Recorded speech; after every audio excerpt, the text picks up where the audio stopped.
Okay, we're good. Good afternoon.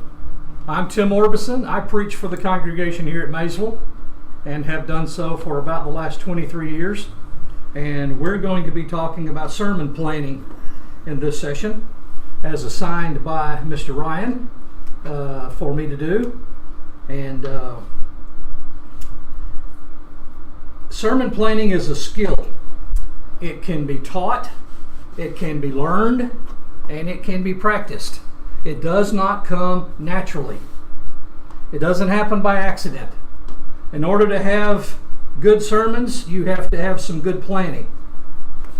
Maybe you've heard the story about the rancher who was looking to hire a ranch hand, and he had a guy come in, was asking him about his experiences, how much time he had in farming, what he was able to do, things of that sort. And the young man simply replied, "I can sleep when the wind blows." The rancher thought, that's kind of a crazy answer. I can sleep when the wind blows. What does that mean? Well, he hired the guy anyway, and he worked for a few weeks, and things were going along fine. One night, during the middle of the night, a big storm came up. The rancher woke up, all nervous, tried to get the ranch hand to wake up. The guy was sound asleep. Rancher went out, checked on the horses. The corrals were all secured. Everything was in place. Checked on the barn. All the barn doors were locked up and latched up. Checked on the hay bales. Everything was covered up. The tarps were in place. Everything was secure. And he says, "Now I understand what he meant. I can sleep when the wind blows." He was prepared in advance for what would come. Sermon planning is about being prepared so that you're not having to do anything at the last minute. Great sermons begin with planning. You cannot sit down at the end of a busy week and make a great sermon. You need more time than that. Sometimes it feels like in preaching that every other day is Sunday. Look at this calendar. This is life, isn't it? That's the preacher's life. You know, how can it be Sunday again? It's like, I just had Sunday, and it's Sunday again.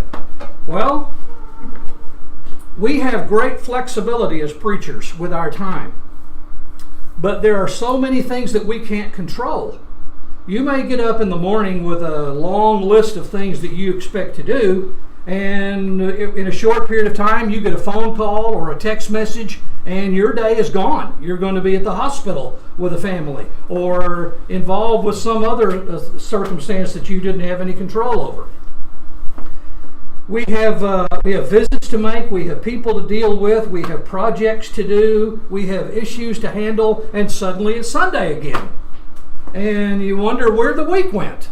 And if you hadn't made some preparation in advance of that, then you're going to be stuck with just throwing something together at the last minute, and that never works out well. So, what's the plan? The reality is that all preachers plan. Now, some plan to do something at the very last minute. Some expect to be able to spend maybe Friday and Saturday working on a plan. Others take the time to plan out in advance, and they really schedule some things. But you're going to plan. 3 preachers were getting together talking over lunch, and one of them lamented. He said, "If I don't have my sermon well in mind and ready to go by Monday, I'm a nervous wreck." The second guy said, "Oh no, I'm good to at least Wednesday. I don't have to worry about my sermon till Wednesday. And then I feel like I really need to have it together." The third guy said, "You guys are crazy.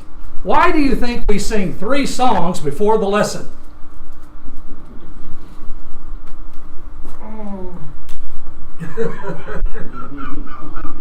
That's not sermon planning. Proverbs 21:5 says, "The plans of the diligent lead to abundance." Planning is necessary if we are going to do good work. Can you imagine a farmer that did not plan his crop and work? No.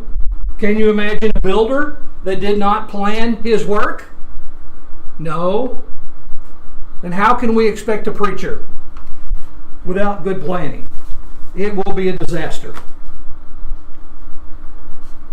If you don't like what's happening in your life, you can blame what you're doing. Your system is perfectly designed to produce the results you are getting.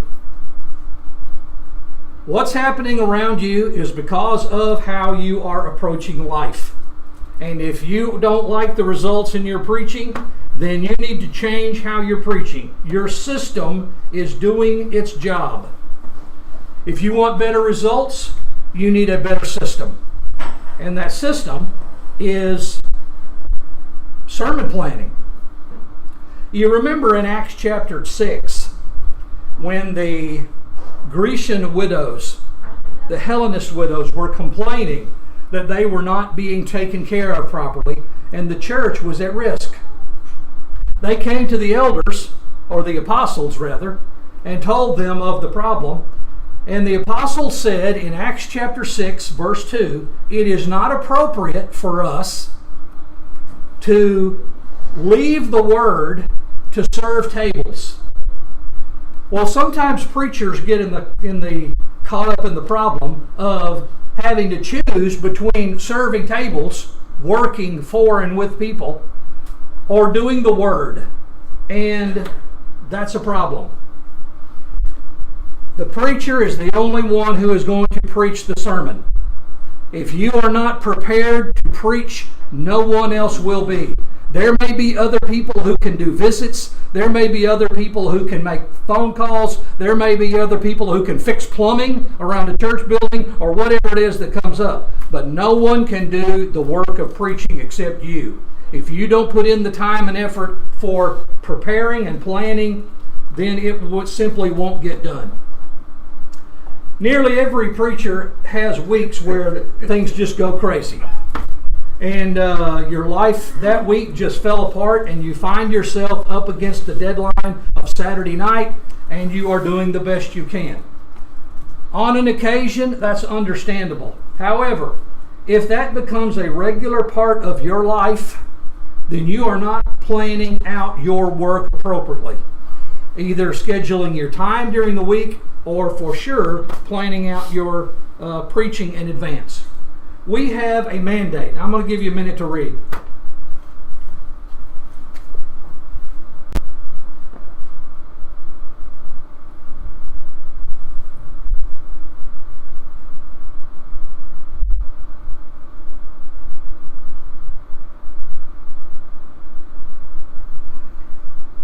Very true.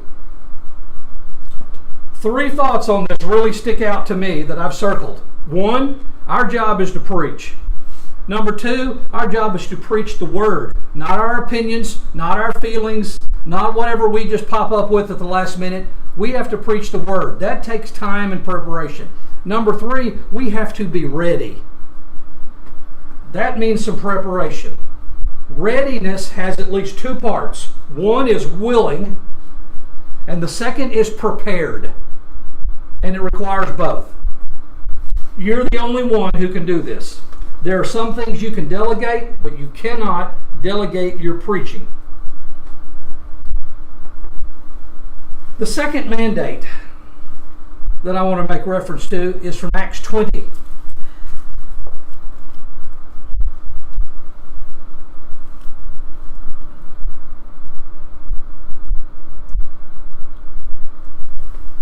And look at this right here.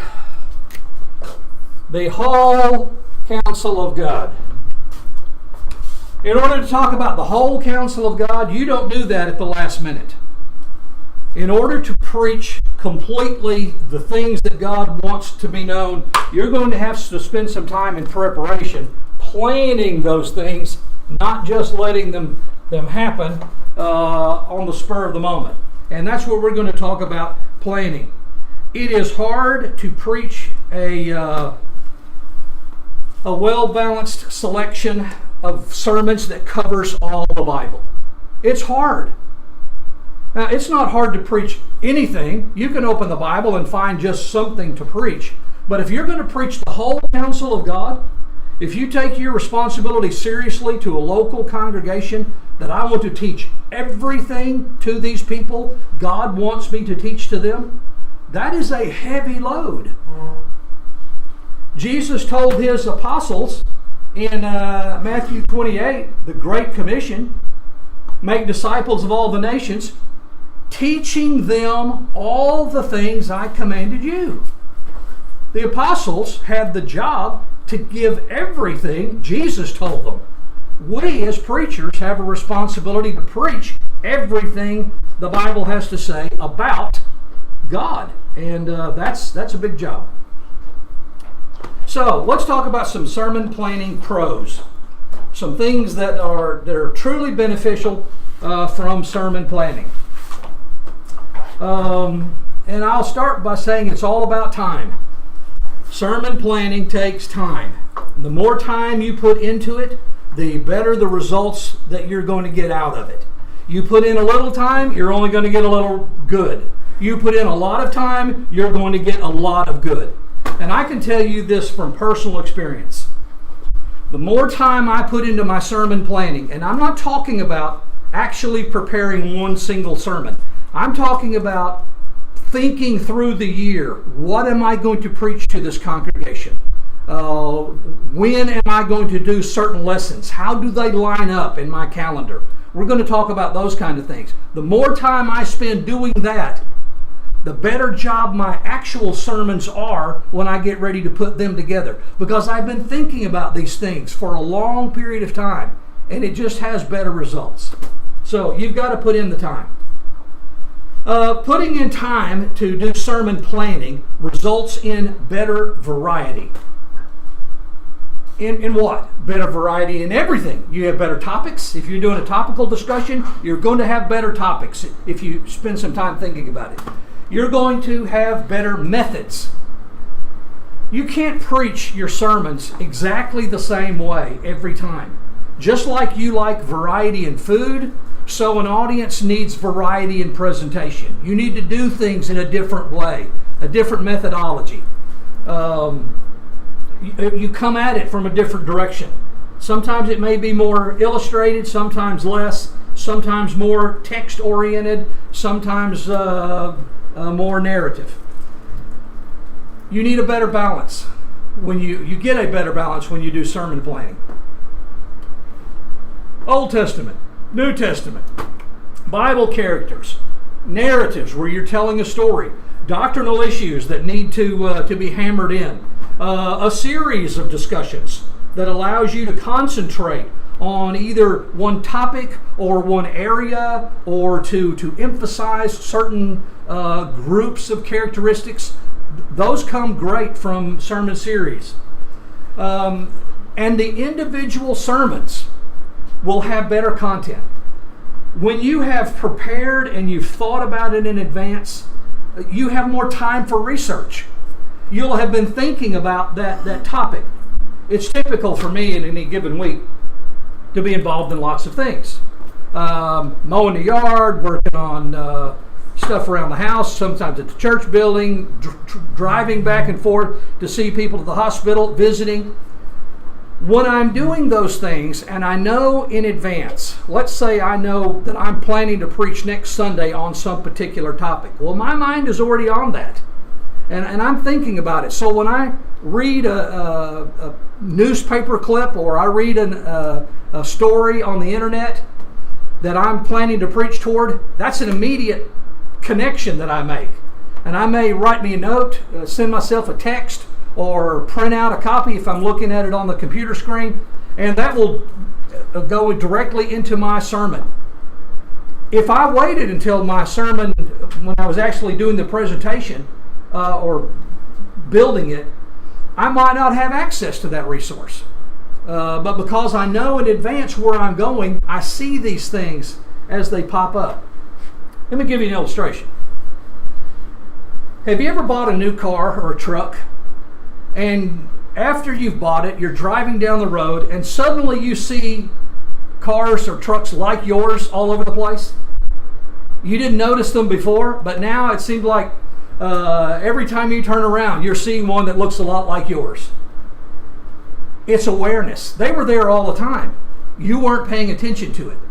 When you know what you're going to be preaching in advance, then you will see illustrations around you in life that will tie in, and it will make your preaching richer.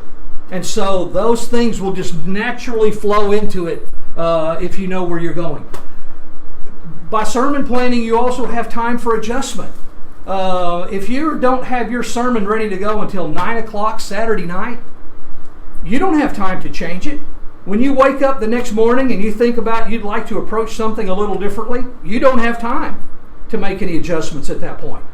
If, on the other hand, you've been planning this out for a couple of weeks and you have it ready to go several days in advance, then you have time to rethink it, to adjust, to do different things. It's all about preparation. Your content will be better if you have it prepared.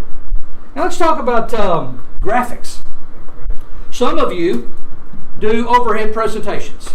It's not just spoken. How long does it take to put together a PowerPoint presentation? To add the pictures, to put in the graphics, to redo the text, to prepare the slides? I typically will spend anywhere from about 2 hours to sometimes as much as 8 hours doing the look of the sermon. That's not content. That's not the scripture. That's not illustrations. That's just finding the graphics, like the pictures that I used at the beginning of the burnt toast and the guy pulling his hair out. It takes time to find those things and to put them together. The little calendar that had the Sunday, Monday, Sunday, Wednesday thing on it, I built that from scratch. I spent about 45 minutes finding and putting together the pieces of that because I had time to prepare. If it was a last minute thing, you don't get it. So preparation, planning out in advance. Okay? What are the cons? We know what some of the pros are. What are the cons? I'll give you a minute to get the list, and then I'm going to do them one at a time.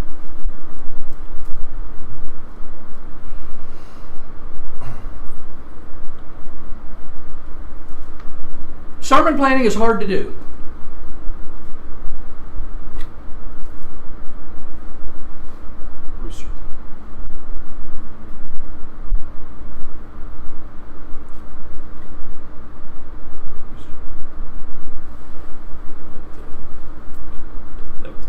That's restrictive, yeah. It means just go limited.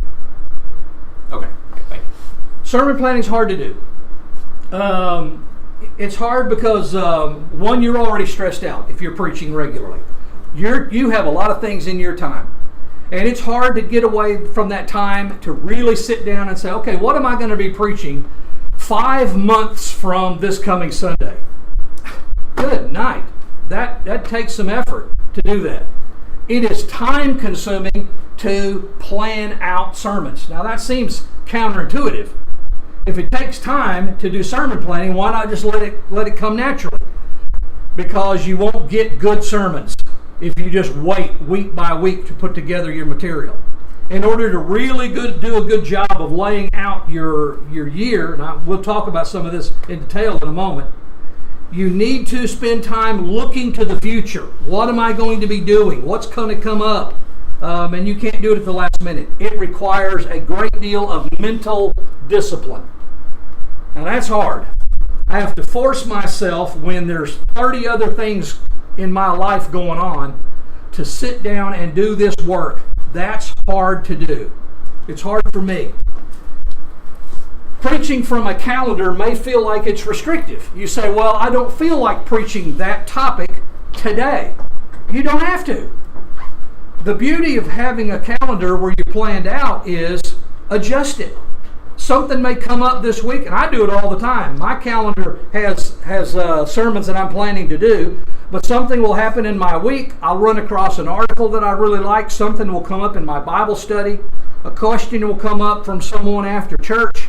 And because of that, I decide to do a lesson on some particular topic that's not in my list. Fine. I bump that week, whatever it was, back, and I'll do the sermon that I want to do now in its place. Assuming I'm not stepping on a series somewhere, I've still got flexibility. Having the sermon planned out actually gives me more flexibility, not less.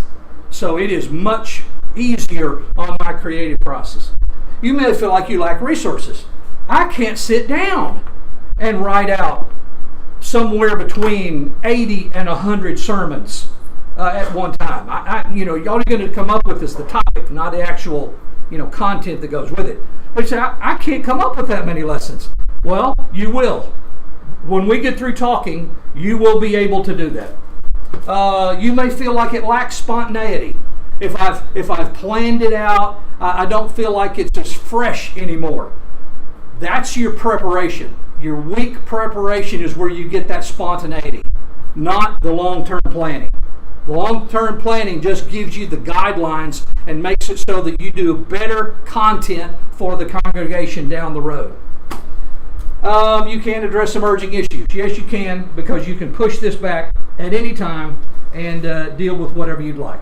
All right. So how do you begin? Assuming you've never preached from a calendar, how do I start? That's a great question. First of all, you might say, how long do I really need to plan out? And I'll tell you a minimum of 1 month and up to a year if you can do it. Now, why the minimum 1 month? If you're only preaching, if you only plan out a couple of weeks ahead, and that's better than nothing. But if you're only planning out a couple of weeks ahead, you're still going to be in the whatever comes to my mind, whatever's happening in my life kind of thing, and you're really not going to get the balance. You're not going to get that Old Testament, New Testament balance. You're not going to put the character study in there. It's not going to be doctrinally balanced. When you look back over your calendar the next year, you're going to see that it was heavily weighted toward whatever it is that you are personally interested in. It's not going to be a balanced discussion across everything. So I decide I want to plan out my sermons. How do I start? Okay, number one, I pick a time.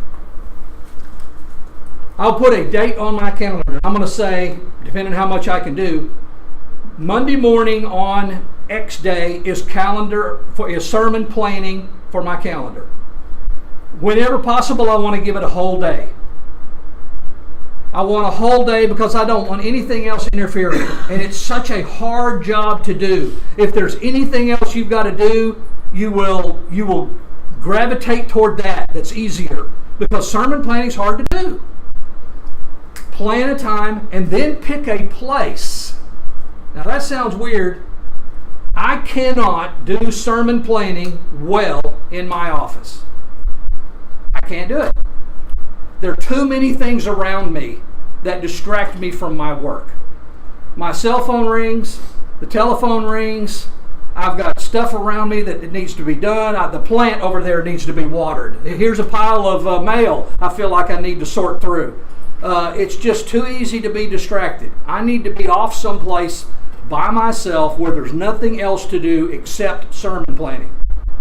What I typically do is take a day and go up to our state park and set up on a picnic table and lay out my books, a notepad, my calendar, and I sit there at that picnic table with a little cooler next to me full of snacks and soft drinks, and I spend the day right there under the shade of the tree at a picnic table at the state park.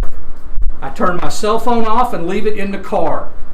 And it's just me and my laptop and my books and my calendar, and that's it. And that's where I'm spending the day. And I do my sermon planning right there. Sometimes I can't get that much time, but that's what my goal is. Next, I'm going to take an old-fashioned paper calendar like this, and you can print them out on your printer. Word, Excel, a lot of your spreadsheet functions, your calendar, word processing function will have the ability for you to print a little paper calendar and then take pencil and start writing in it.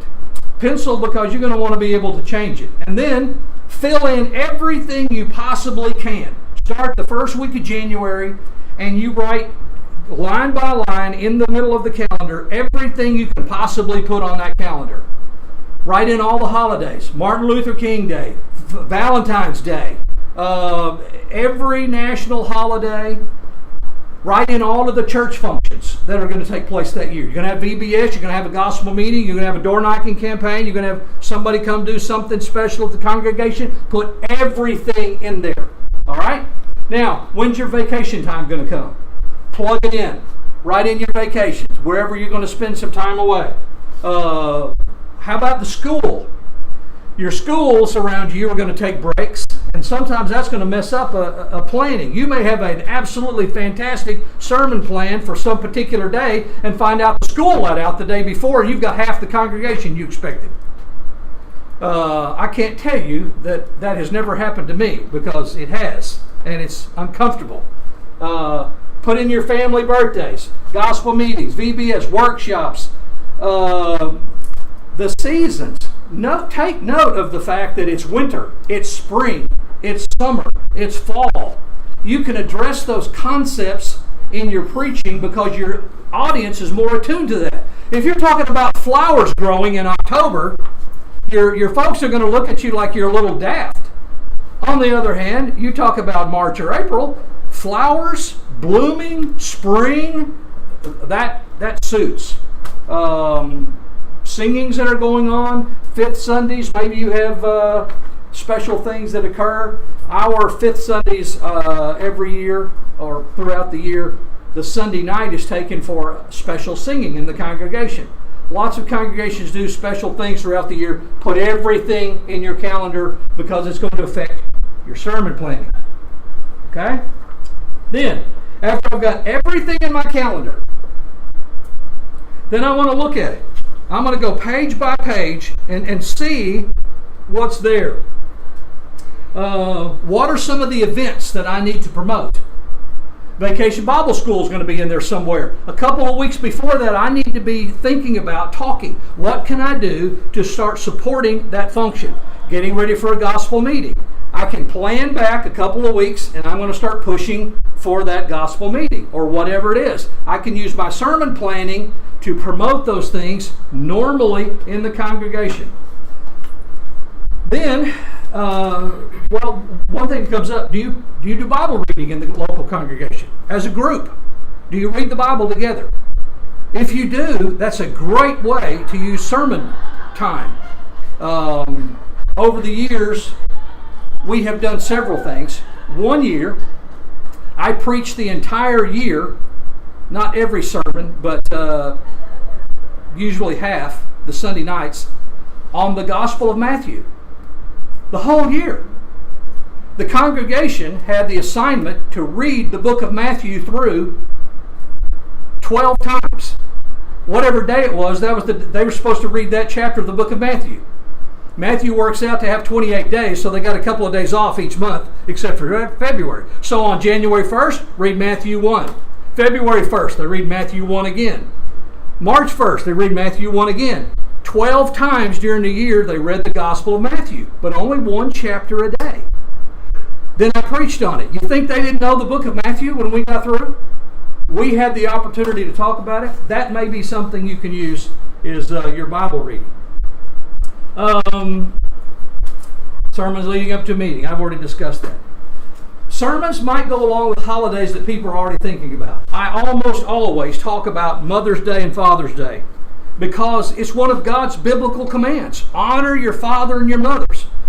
So I use that time to talk about families. And I'll do all kind of family things, not just moms and dads, but everything related to families and children. I'll try to focus around Mother's Day and Father's Day because your audience is already pre-tuned to it. Memorial Day is another one where people are already thinking about death and sacrifice and memorial things. This last week on Sunday morning, I did a reflection on D-Day.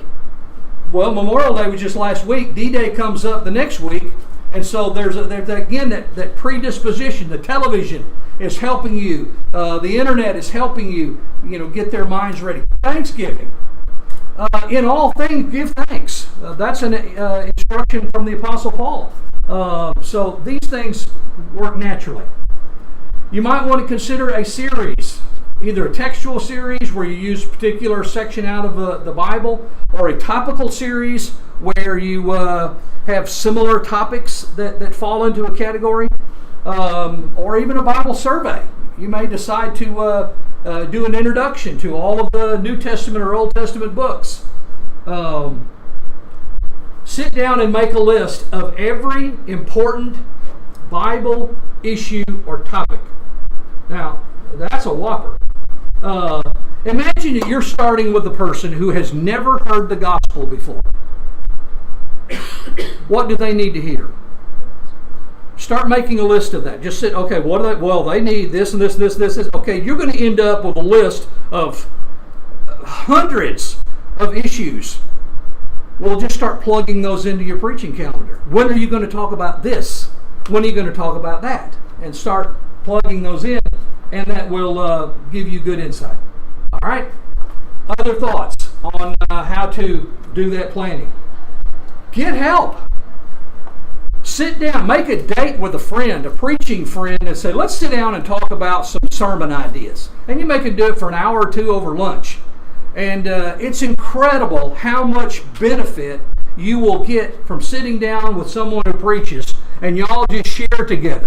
There are 2 or 3 preachers in our area that I get together with regularly, and I usually end up with 3 or 4 sermon topics just in conversation as we talk about the church and about problems we've got and issues that are going on around us and things that relate.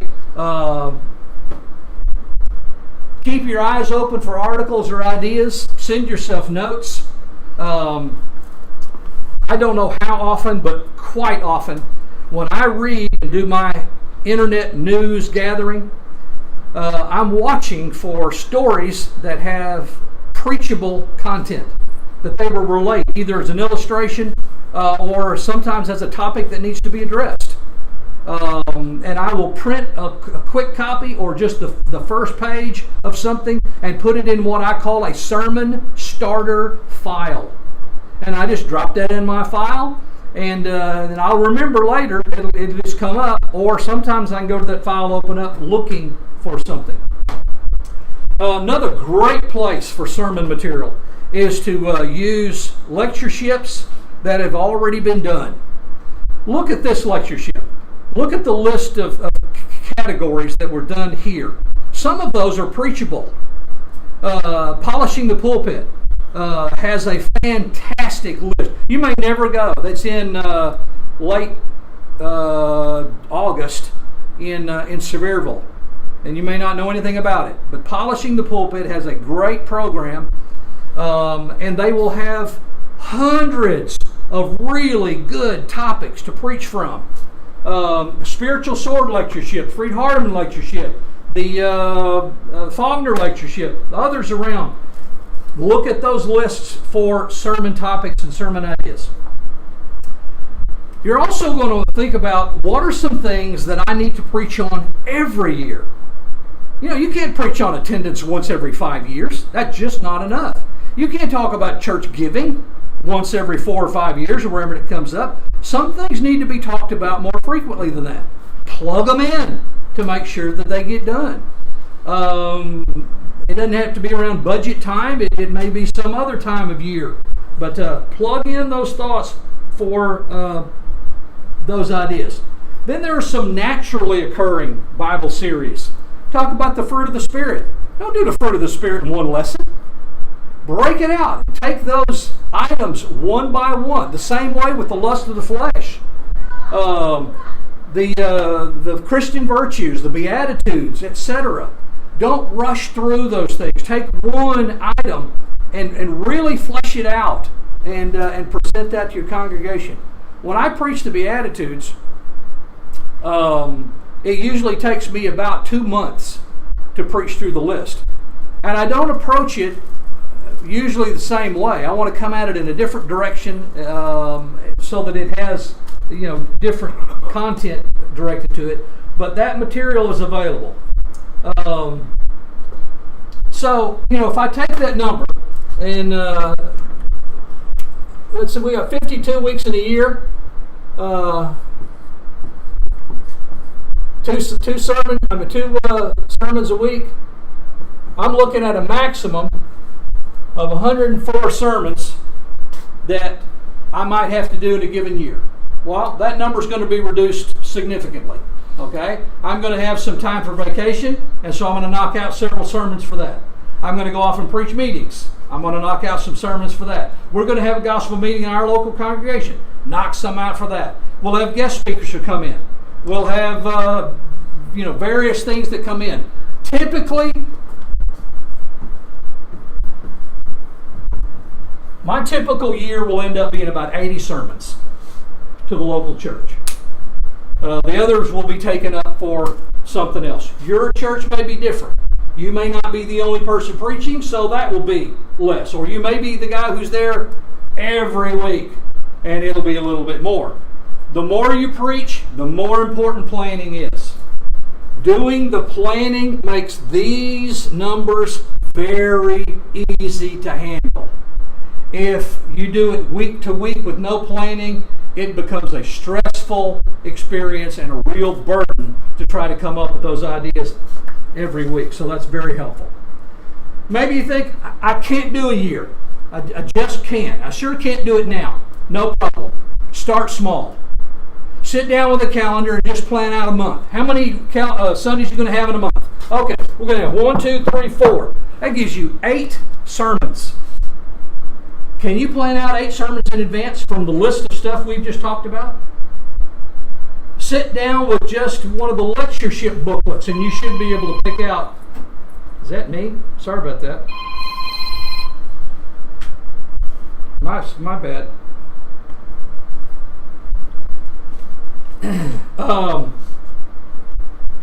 You should be able to pick out 8. The more in advance you can do, the better. Now, if you go a couple of weeks along and you'll say you go and plan out 4. Plan out your 4. Do as much as you possibly can, but build in the goal. I want to do, at some point, a year's worth of sermons. So next time you sit down to plan, maybe you can do 2 months. Next time you sit down to plan, maybe you can do 6 months. Work toward that year, and it'll really improve your preaching as you go along. You will be amazed how much that will help you as you go through the year. Remember, how's that possible? You are not seeing what I'm seeing. It died. It came unconnected. Was it free? How about that? Did it free? Yeah, it did. Wow. One of those days. Yep. Anyway, you are what you plan. If you plan better, your preaching will be better. I guarantee it. If you will take the time to think about long term what I'm going to preach to the local congregation, you will do a better job, and it will be an easier and more fulfilling experience to do those sermons. You will not have the same stress you feel every week with that bearing down on you. Or your money back.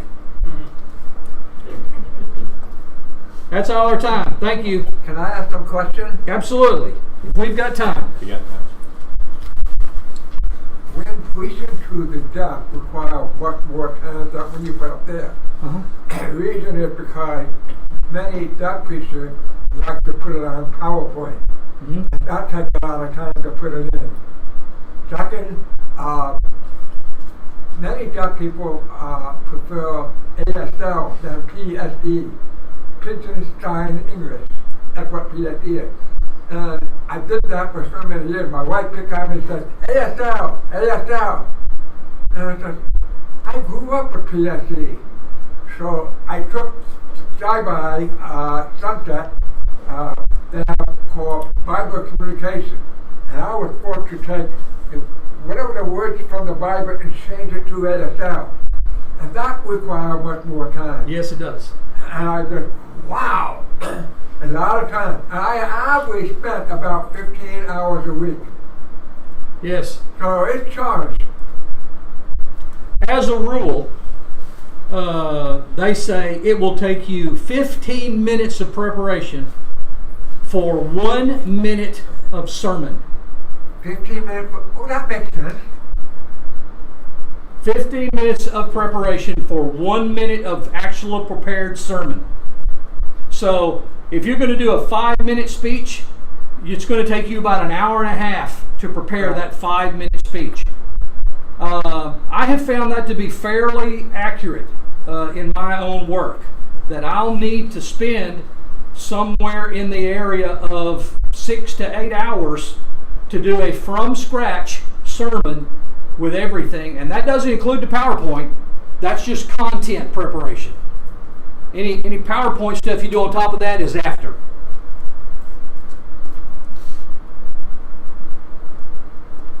Okay, that makes sense. Thank you.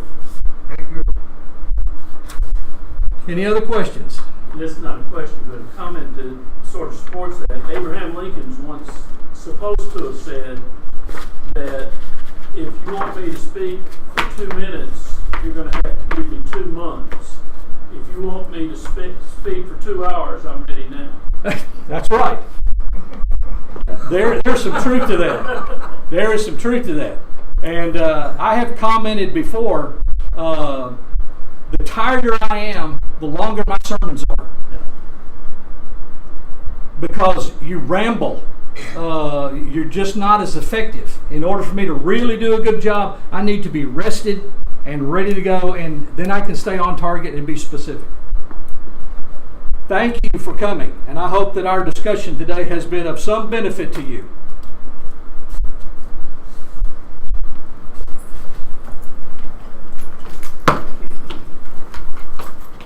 Thank you, sir.